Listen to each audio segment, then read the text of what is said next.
ഇത് മിസ്രയീം ഒരു ഉദാഹരണം പറയുകയാണ്. കർത്താവ് മിസ്രയീമിൽ നിന്ന് വിളിക്കുന്ന ജനത്തെ കൊണ്ടുപോകാൻ ആഗ്രഹിക്കുന്നത് ഇസ്രായേൽ ഇവിടേക്ക്.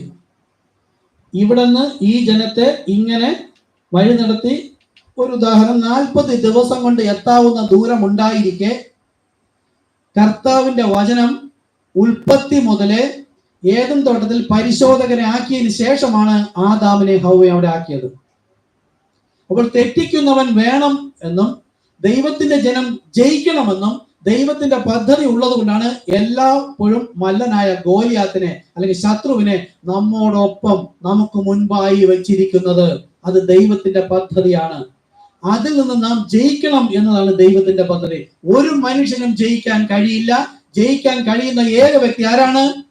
ദൈവസഹായം ലഭിക്കുന്നവർ, അല്ലെങ്കിൽ പരിശുദ്ധാത്മാവിന്റെ സഹായം ലഭിക്കുന്നവർ. ഞാൻ ദൈവസഹായം പഴയ നിയമത്തിലെ കാര്യം പറഞ്ഞത്, ദൈവസഹായം. അവിടുത്തെ ദൈവം തന്നെയാണ് ഇന്ന് നമുക്ക് സഹായകനായി തന്നിരിക്കുന്ന പരിശുദ്ധാത്മാവ്. അത് തന്നെയാണ് നമ്മുടെ രക്ഷകനായി വന്ന കർത്താവായ യേശു ക്രിസ്തു. ഇതാകുന്നു നമ്മുടെ വിശ്വാസം. അപ്പോൾ മിസ്രയീമിൽ നിന്ന് തന്റെ ജനത്തെ വിളിച്ചിട്ട് 40 ദിവസം കൊണ്ട് പാപമില്ലാത്ത വഴികളിലൂടെ നടന്ന് ദൈവജനത്തെ വിശുദ്ധീകരിച്ച് യെരുശലേമിൽ കൊണ്ടുവരാമെന്നിരിക്കെ കർത്താവ് ചെയ്തത്, ഇവരെ ഇവിടെ നിന്ന് വിളിച്ച് ഒരു റൗണ്ട് കറങ്ങി നേരെ ശമരിയ പട്ടണം വഴി മോവാബിലും അരാമ്യ ദേശത്തില്, എവിടെ ലോത്തിന്റെ മക്കൾ അപ്പനാൽ ഗർഭം ധരിച്ച് കുഞ്ഞുങ്ങൾ ജനിച്ച പാപത്തിൽ വീണ് കിടന്ന ദൈവജനവും വിഗ്രഹാരാധികളും ദൈവത്തെ തള്ളിക്കളഞ്ഞ ജനത്തിന്റെ ഇടയിലൂടെ കൊണ്ടുവന്നിട്ട് ഇവിടെയും ഓരോ സ്ഥലത്തും തമ്പടിക്കുകയാണ്. തിരികെ ഇവിടെ വന്ന് പിന്നെ ഇവിടെ ജെറുസലേമിൽ കൊണ്ടുവന്നു. അപ്പോൾ ഈ പുറപ്പാടില് ഓരോ സ്ഥലത്തും അവിടെ കൂടാരമടിച്ച് അവിടെ താമസിപ്പിച്ച് അവരുടെ ദേവന്മാരെ ആരാധിക്കാൻ ഇടയാക്കി, സൗന്ദര്യമുള്ള സ്ത്രീകളെ കണ്ട് മോഹിക്കാൻ ഇടയാക്കി, വിവാഹം കഴിക്കാൻ ഇടയാക്കി, എല്ലാ തരത്തിലുള്ള പാപം നിറഞ്ഞ പട്ടണത്തിലൂടെ കൊണ്ടുവന്നിട്ട് രണ്ട് ഉദ്ദേശം ദൈവത്തിനുണ്ട്. ഒന്ന്, ഈ ജനത്തെ ഇവിടെ മിസ്രയീമിൽ അടിമത്വത്തിൽ കഴിഞ്ഞിരുന്ന ജനത്തെ 400 വർഷമാണ് അവിടെ ഇരുന്നത്. 70 പേരുമായി വന്നത് ഏകദേശം 6 ലക്ഷം പുരുഷന്മാരുടെ കണക്കാണ്. ബൈബിൾ എപ്പോഴും പുരുഷന്മാരുടെ കണക്കാണ്. 6 ലക്ഷം പുരുഷന്മാരാണെങ്കിൽ അവർക്ക് പുരുഷൻ എന്ന് വെച്ചാൽ എന്താണ്? വിവാഹം കഴിഞ്ഞവരാണ് പുരുഷന്മാർ, മാൻ, ജെന്റിൽമാൻ എന്ന് പറയുന്നത്. ബാക്കിയുള്ളത് ഗേൾ അല്ലെങ്കിൽ ബോയ് എന്നാണ് പറയുന്നത്. അപ്പൊ പുരുഷന്മാർ എന്ന് പറഞ്ഞാൽ വിവാഹം കഴിഞ്ഞ പുരുഷന്മാർ 6 ലക്ഷം. അന്ന് ബഹുഭാര്യത്വ നിലവിലുള്ള സമയമാണ്. ഒരു വ്യക്തിക്ക് 3, 4, 5, 6 ഭാര്യമാരുണ്ടാവും. അതിൽ എത്രയോ കുട്ടികളുണ്ടാവും. അങ്ങനെ വന്നാൽ ഏകദേശം 30 ലക്ഷം. നമ്മൾ 30 ലക്ഷം പറയാൻ കാരണം എന്താ? പ്രവാചകന്റെ കർത്താവ് അവിടെ 3 പേരാണ് എടുക്കപ്പെട്ടത്. 10 ലക്ഷത്തിൽ 1 എന്ന കണക്ക് വെച്ചിട്ടാണ് നമ്മളെ ഉദാഹരണം. അപ്പൊ 6 ലക്ഷം പുരുഷന്മാര്, അവർക്ക് 4, 5 ഭാര്യമാര്. ഇപ്പം 2 ഭാര്യമാരയച്ചാൽ തന്നെ 12 സ്ത്രീകളായില്ലേ?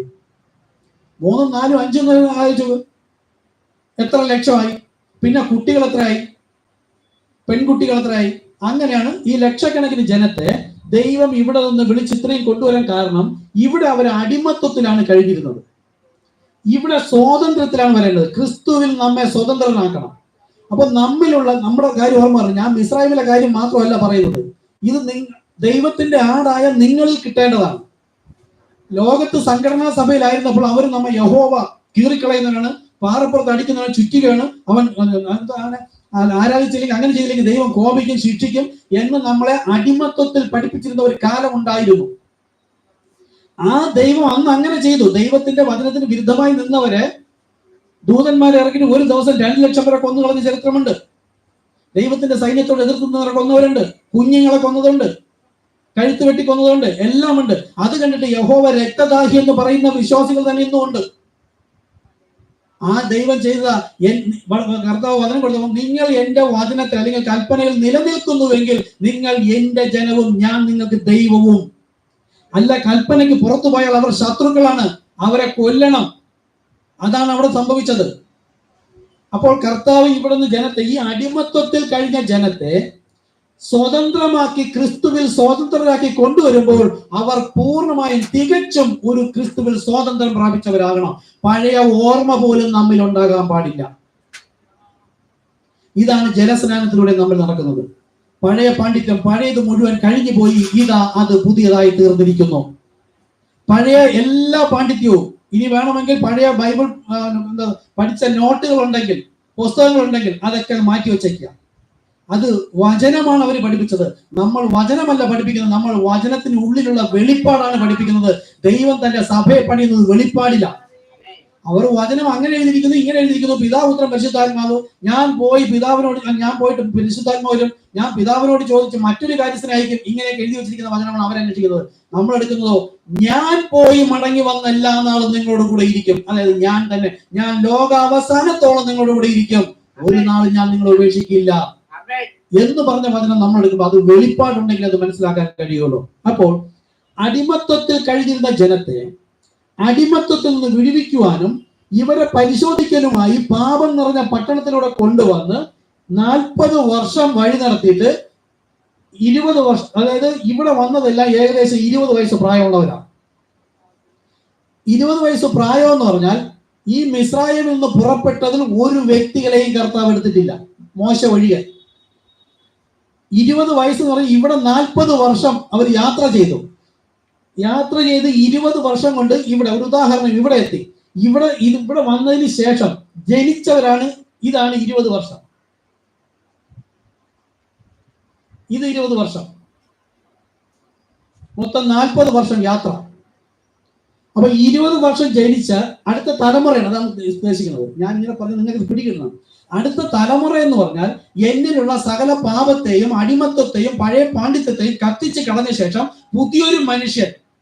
അല്ലാതെ ഇനി എന്നെ അല്ല കർത്താവ് എടുക്കുന്നത്, എന്റെ മകനെയാണ് മകളെയാണ് എന്നതല്ല പറയാൻ, എന്നെ തന്നെ. പക്ഷെ എന്റെ പഴയ മനുഷ്യൻ പൂർണ്ണമായി മരിച്ചിരിക്കണം. എന്റെ പഴയ പാണ്ഡിത്യം, ഇതാണ് പൗലോസിനെ കർത്താവ് വെച്ചിരിക്കുന്നത്. പഴയത് മുഴുവൻ കഴിഞ്ഞുപോയി, അവൻ അത് ചപ്പും ചവറുമെന്ന് തന്നെ. അന്ന് ഗമാലിയന്റെ പാഠതപത്തിൽ നിന്ന് പഠിച്ചതിനും യഹൂദ മതത്തിൽ അവന്റെ അത്ര മുതിരുന്ന ഒരുവനുമില്ല. അങ്ങനെ ഇരുന്നപ്പോൾ ആ പാണ്ഡിത്യം മുഴുവൻ കുഴിച്ചിട്ടിട്ട് പുതിയത് ക്രിസ്തുവിന്റെ വെളിപ്പാടിനാൽ അത്രേ ഞാൻ പ്രാപിച്ചത്, അതെ പുതിയ മനുഷ്യൻ. അതുപോലെ നമ്മളിലുള്ള പഴയ പാണ്ഡിത്യങ്ങളെല്ലാം വിടണം. അത് വെളിപ്പാടിലല്ല കെട്ടപ്പെട്ടത്. നോക്കൂ, പുതിയ വീഞ്ഞ് പഴയ തുരുത്തി കൊണ്ട് വെക്കരുത്. ഞാൻ പറയുമ്പോൾ ഒരു പക്ഷെ നിങ്ങൾക്ക് വിഷമം തോന്നും, അത് എന്താ പാസ്റ്റർ അങ്ങനെ പറയുന്നത്?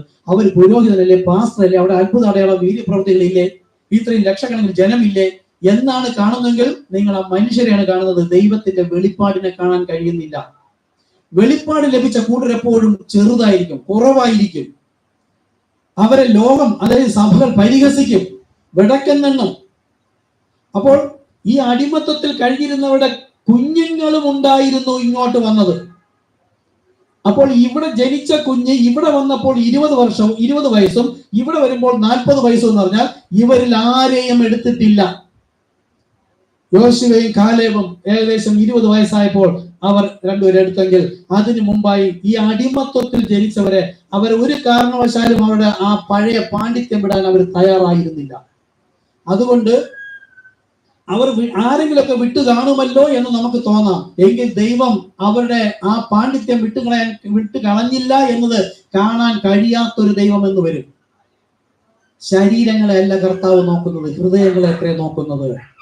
ഇന്ന് നമ്മളും ഈ സഭയിൽ വന്നിരുന്നിട്ടും അവിടത്തേതിനാണ് മഹത്വം കൊടുക്കുന്നതെങ്കിൽ അങ്ങനെ ആകാം. കുറച്ചു കാലമൊക്കെ ചിലപ്പോൾ ഒരുപക്ഷെ അങ്ങനെ ആകാം. ഞാനും ഈ സഭയിൽ വന്നിട്ട് 3 ആഴ്ച ഈ സഭയിൽ ഇരുന്നു. പക്ഷെ സ്നാനപ്പെടുന്നതിന് മുമ്പാണ് 3 ആഴ്ച സഭയിൽ വന്നിരുന്ന് ഞാൻ വീണ്ടും പോയി പഴയ സഭയിൽ. അവിടെ ചെന്നിരുന്നപ്പോഴാണ് മനസ്സിലായത് അവിടെ അല്ല വെളിപ്പാട്, ഇവിടെയാണ് വെളിപ്പാടെന്ന്. പിന്നെ വന്നിട്ട് പറഞ്ഞപ്പോൾ എനിക്ക് സ്നാനം ഏൽക്കണം. 1-2 ആഴ്ച ഇവിടെ ഞായറാഴ്ചകളിൽ പോയി സ്നാനം കേട്ട സ്നാനത്തിന്റെ ക്ലാസ് കേട്ട ശേഷം സ്നാനപ്പെട്ടു. പിന്നെ പഴയയിലേക്ക് പോയിട്ടില്ല. അപ്പോ പഴയ സ്വഭാവം മുഴുവനും ദാസ്യത്വത്തിന്റെ ആത്മാവിനെ കളഞ്ഞിട്ട് സ്വപുത്രത്വത്തിന്റെ ആത്മാവിനെ നാം പ്രാപിക്കേണ്ടതുണ്ട്. എന്തിനാണ്? അബ്ബാ പിതാവേ എന്ന് വിളിക്കുന്ന സ്വപുത്രത്വത്തിന്റെ ആത്മാവിനെ. ഇവിടെ അവരെന്താ വിളിച്ചിരുന്നത്? അടിയൻ, ദാസൻ, ഏഴ്, പുഴുവും കൃമിയും. ഇതാണ് എന്റെ വീട്ടിൽ പാലിയേറ്റ സമയത്ത് ഒരാളൊരു വചനം കൊണ്ടുവന്നു. എന്തോ ഒരു അമ്മ പോകുന്ന ചർച്ചിലൊക്കെ കൊണ്ടുവന്നാണ് സങ്കീർത്തന ഒരു വചനം, അടിയൻ എന്ന് പറഞ്ഞുകൊണ്ട്. ഞാനത് അവിടെ എടുത്ത് വെച്ചില്ല. മാസങ്ങൾക്ക് ശേഷം അവർ പ്രാർത്ഥനയ്ക്ക് വന്നപ്പോൾ അതെടുത്ത് മാറ്റി വെച്ചിരിക്കുന്ന കണ്ട് അവർക്ക് മനസ്സിലായി. പിന്നെ അവിടെ വേറെ ഒന്നും വെച്ചു, ദൈവത്തിന്റെ മഹത്വം ഉണ്ടാകട്ടെ എന്നുള്ള വചനം എടുത്ത് വെച്ചു. ഈ അടിയൻ, ദാസൻ, ഏഴ, പുഴു, കൃമി അതാണ് മരിക്കേണ്ടത്. ഇതാ ഇവിടെ നമ്മെ കർത്താവ് വിളിച്ചപ്പോ വചനം പറയുന്ന സ്വപുത്ര, അബ്ബാ പിതാവേ എന്ന് വിളിക്കേണ്ട സ്വപുത്രത്തിന്റെ ആത്മാവിനെ അത്രേ നിങ്ങൾക്ക് നൽകിയിരിക്കുന്നത്. എങ്കിൽ നിങ്ങൾ അവകാശികളും ക്രിസ്തുവിനോട് കൂടെ ചേർന്ന് കൂട്ടവകാശികളും. യേശു എവിടെയെങ്കിലും പ്രാർത്ഥിക്കുക വരുമ്പോൾ അടിയൻ, ദാസൻ, കർത്താവേ എന്നെ സഹായിക്കണമേ, അടിയൻ പുഴുവാണ്, ഏഴയാണെന്ന് യേശു എവിടെയെങ്കിലും മാതൃക കാണിച്ചു തന്നോ?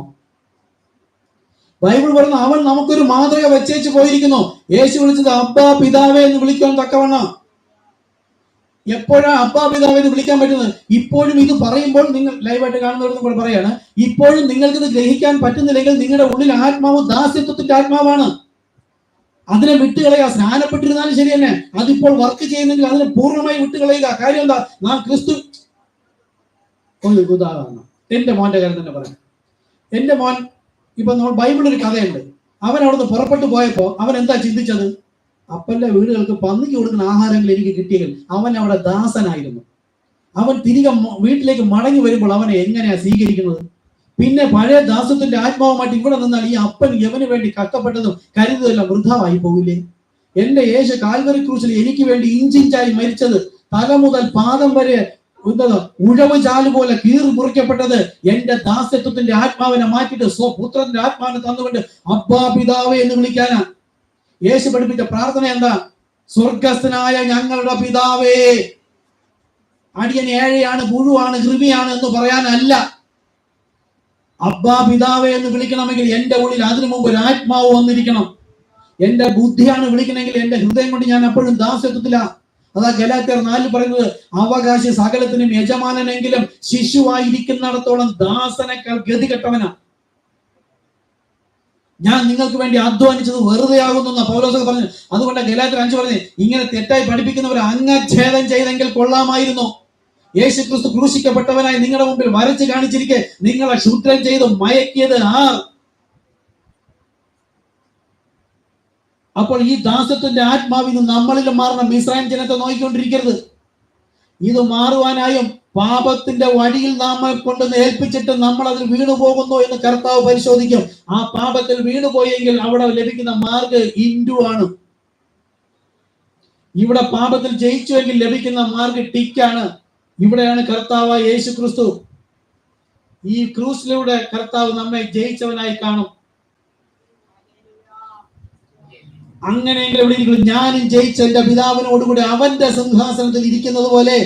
അവിടുത്തെ പ്രധാനപ്പെട്ട വരി അടുത്ത നോക്കണം. ജയിക്കുന്നവനെ എന്റെ പിതാവിനോടും കൂടെ ഇരുത്തും എന്നല്ല അവിടെ പറഞ്ഞിരിക്കുന്നത്, എന്നോടും കൂടെ ഇരുത്തും. നമ്മൾ ഉയർത്തെഴുന്നിട്ട് അവിടെ ചെല്ലുമ്പോൾ മനസ്സിലാവും, ഈ പിതാവ് പിതാവെന്ന് നിങ്ങൾ വേറെ എന്ന് പറഞ്ഞവൻ വേറെയല്ല, അത് ഞാൻ തന്നെയാകുന്നു. അത് അങ്ങ് യോഹന്നാൻ 8:24 പറഞ്ഞത്, നിങ്ങൾ മനുഷ്യപുത്രനെ ഉയർത്തിയ ശേഷം ഞാൻ തന്നെ അവനെന്ന് നിങ്ങൾ അറിയും.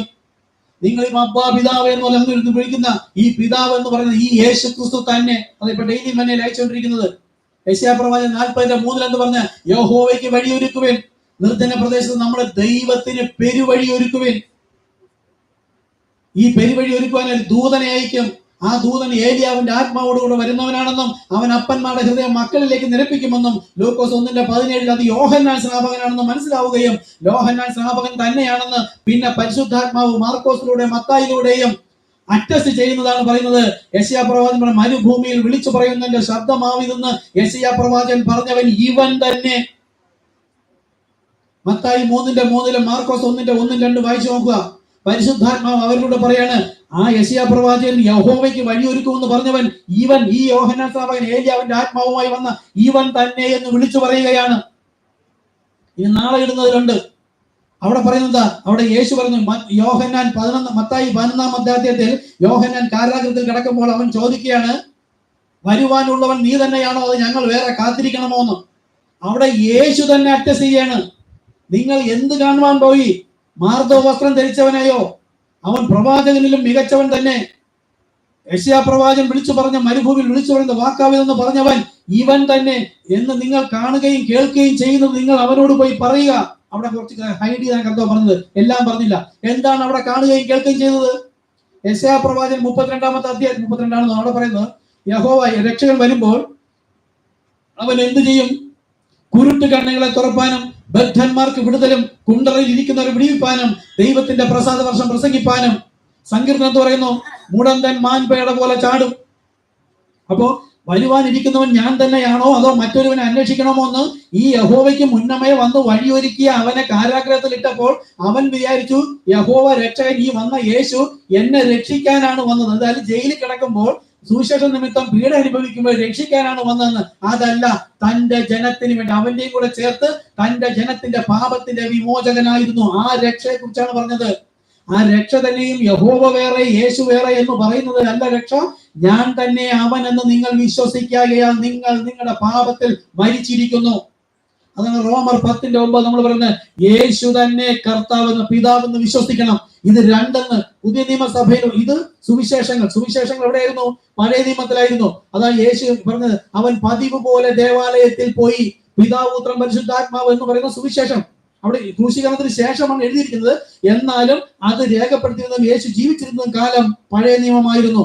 പരിശുദ്ധാത്മാവ് വന്ന് അപ്പോസ്തലന്മാരുടെ പുതിയ നിയമസഭ തുടങ്ങുമ്പോഴാണ് വെളിപ്പാടിൽ കെട്ടപ്പെടുന്നത്.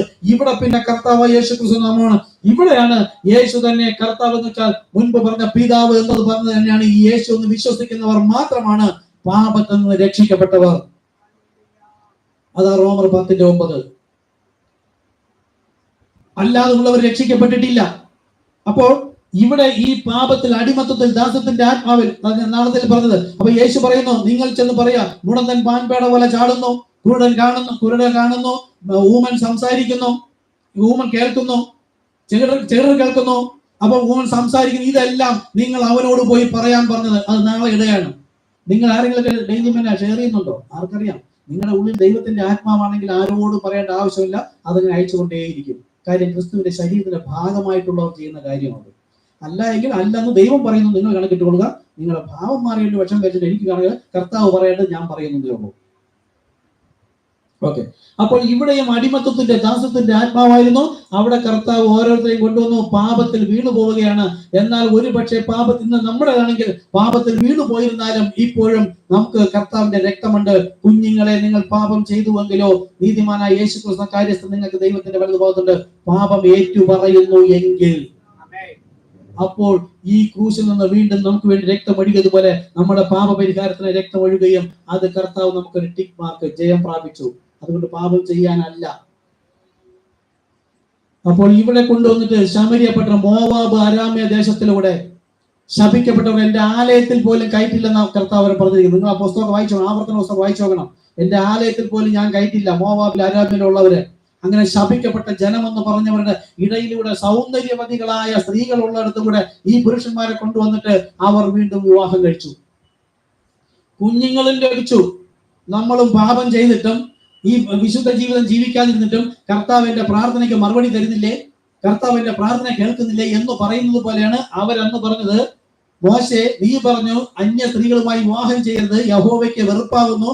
എന്നാൽ ഞങ്ങൾ വിവാഹം കഴിഞ്ഞ് ഞങ്ങൾക്ക് കുഞ്ഞുങ്ങളും ലഭിച്ചു.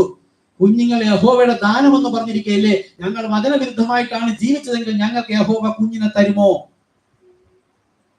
അവരന്ന് ചോദിച്ചതുപോലെ നാം എത്രത്തോളം ചോദിച്ചിട്ടുണ്ടാകാം. എന്നാൽ അതെല്ലാം താൽക്കാലികമാണ്. ഈ ജീവിതത്തിൽ നാം എങ്ങനെ ആയിരിക്കുന്നു എന്ന് ദൈവം കണക്കിടുന്നതാണ്. എല്ലാറ്റിനും കണക്കുണ്ട് കർത്താവിന്റെ കയ്യിൽ. ആ വചനപ്രകാരം കർത്താവ് അവരെ ന്യായം വിധിച്ച് കൊന്നു കളഞ്ഞ ചരിത്രമാണ് എബ്രായ ലേഖനം 3-4 അധ്യായം വായിച്ചു നോക്കുക. അവർ മരുഭൂമിയിൽ വെച്ചൊരു സദ്വർത്തനം കേട്ടിട്ട് മത്സരഗ്രഹമായതുപോലെ നാം മത്സരഗ്രഹമാവരുത്. അവർ വീണുപോയതുപോലെ നാം വീണു പോകരുത്. മോശയോട് കൃത്തിച്ചവരല്ലോ വഴിയിൽ തള്ളിയിട്ടത്. ഇന്നും ഈ കാലത്തിന്റെ ക്രിസ്തുവിനെ കൃത്തിക്കുന്നവരാണ് വഴിയിൽ വീണുപോകുന്നത്. ഇതൊരു യാത്രയാണ്, മരുഭൂയാത്ര. ഇതാണ് മരുഭൂയാത്ര. അപ്പൊ ഇതുപോലെ നമ്മളെ വിളിച്ച് പുറത്തേക്ക് കൊണ്ടുവന്നിട്ട് എപ്പോഴും പാപത്തിന് വീഴാൻ പോകുന്ന സാഹചര്യങ്ങൾ തന്നെ മുന്നേ വിലക്കുവെച്ച് തരും. എല്ലാവരും വീണു പോകുന്നവരാ. സടകുടഞ്ഞ് എഴുന്നേൽക്കാനാണ് ഈ പറയുന്നത്. അങ്ങനെ 20 വർഷങ്ങൾക്ക് ശേഷം ജനിച്ച യോശുവയും കാലേബും മോശ വടി നീട്ടാൻ പറഞ്ഞു. ദൈവത്തിന്റെ വചനത്തിന് വിരുദ്ധമായി ചെയ്ത കർത്താവിനെ സ്വീകരിക്കാനൊന്നും പറ്റില്ല. വടി നീട്ടാൻ പറഞ്ഞപ്പോൾ അവൻ വടി അടിച്ചു. 1-2 തവണ അവൻ ദൈവത്തെ ലംഘിച്ചത് കൊണ്ട് അവനെ കൊണ്ടുവന്ന് ഈ കനാൻ ദേശം കാണിച്ചു കൊടുക്കുക മാത്രമേ ചെയ്തുള്ളൂ. അവനോട് പ്രവേശിക്കാൻ കഴിഞ്ഞില്ല. അപ്പോൾ പാപം നിറഞ്ഞ പട്ടണത്തിലൂടെ നടത്തിക്കൊണ്ട് വന്നതിന് ഒന്നാമത്തെ കാരണം നാം ജയിക്കണം. ജയിക്കുന്നവനെ മാത്രമേ കൊണ്ടുപോകാൻ കഴിയുള്ളൂ എന്ന് യേശു ഒരു മോഡൽ തന്നിരിക്കുന്നു. രണ്ടാമതോ, എന്നിലുള്ള പഴയ പാണ്ഡിത്യം നഷ്ടപ്പെടുത്തണം. പുതിയത് പുതുക്കത്തിന്റെ ആത്മാവ്, ദിനം പ്രതി പുതുക്കത്തിന്റെ ആത്മാവ് പ്രാപിക്കണം. ആ പുതിയതെന്നാണ് നമ്മൾ ക്രിസ്തുവിൽ സ്വാതന്ത്ര്യം ലഭിച്ചത്. കർത്താവ് നമ്മെ സഹായിക്കട്ടെ.